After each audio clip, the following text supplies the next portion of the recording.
જીનું મંદિર, વડતાલ સ્વામિનારાયણ સંપ્રદાયનું મંદિર, સાળંગપુર હનુમાનનું મંદિર, સોમનાથ મંદિર અને દ્વારકા મંદિર ગુજરાતના હિન્દુ ભાઈ બહેનોની આસ્થાના પ્રતીક એવા આ મંદિરોની 2 કિલોમીટર 3 કિલોમીટરની ત્રિજ્યામાં પણ રાજ્યના ગૃહ વિભાગ અને મુખ્યમંત્રી કાર્યાલયની રેમ નજરના કારણે, રાજ્યના પોલીસ વડાની રેમ નજરના કારણે ખુલ્લે આમ છડે ચોક રાત દિવસ દારૂના અડ્ડા ચાલે છે।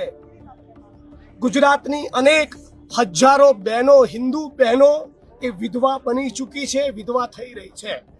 આજે કોંગ્રેસ પાર્ટીએ ધીમાથી જન આક્રોશ યાત્રાનું રેલીનું પ્રસ્થાન કર્યું। એ દરમિયાન થરાદના શિવનગર વિસ્તારની બહેનોએ મને જાણકારી આપી કે અમે શિવનગરના લોકો ત્રસ્ત બની ચૂક્યા છીએ।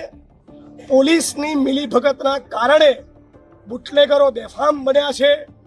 દારૂ તો ઘરે ઘરે ડિલિવરી દ્વારા પહોંચાડવામાં આવે છે।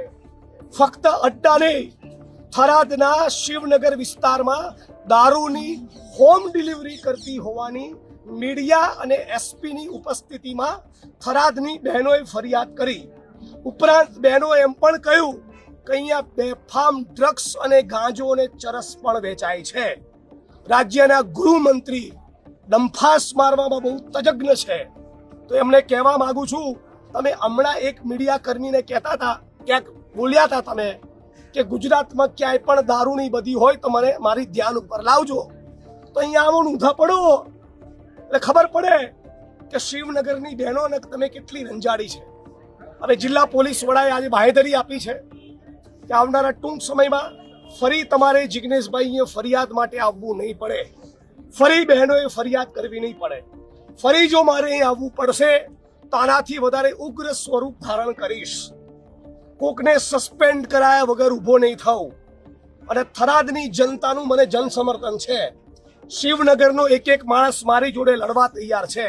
અહીંયા દારૂ પણ બંધ થવો જોઈએ, ડ્રગ્સ પણ બંધ થવું જોઈએ, ગાંજો ચરસ પણ બંધ થવા જોઈએ। બધા રેડી છો ભાઈ?